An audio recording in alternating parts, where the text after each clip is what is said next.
Tired of mushy and overcooked rice? Today I'm going to show you how to make perfect long grain white rice in the Instapot.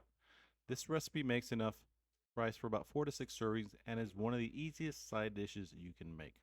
Start by measuring 2 cups of long grain white rice. Place the rice in a bowl, or in this case the Instapot pot.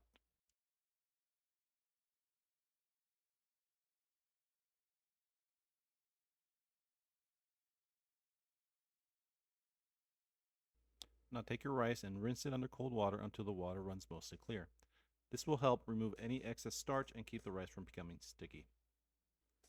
You may have to do this 3 to 4 times. In this case, I actually did it 5 times to run it as clear as I personally wanted it to be. While we go through our cleaning montage, let me know in the comments below what troubles you have making rice at home, or let me know of any other recipes you would like to cover and we can make in the future.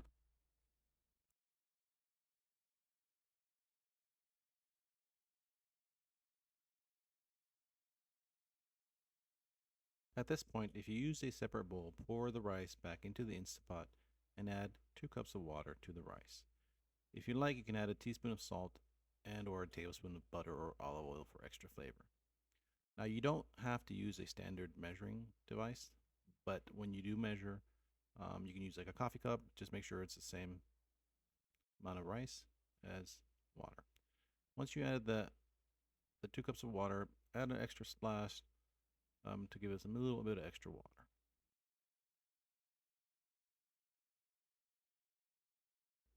At this point, make sure you give everything a quick stir, put the lid back on the Instapot, make sure the valve is set to the sealing position, and select pressure cook or manual mode and set the cooking time to 4 minutes on high pressure.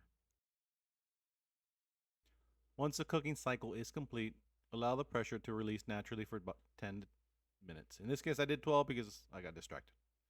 After 10 minutes, carefully move the valve to venting to release any remaining pressure.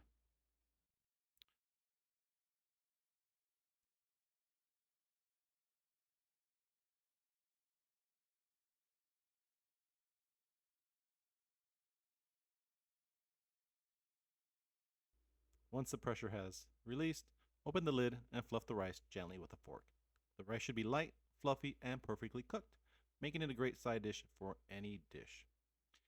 If you found this recipe helpful, be sure to like the video and subscribe for more simple everyday recipes you can make at home.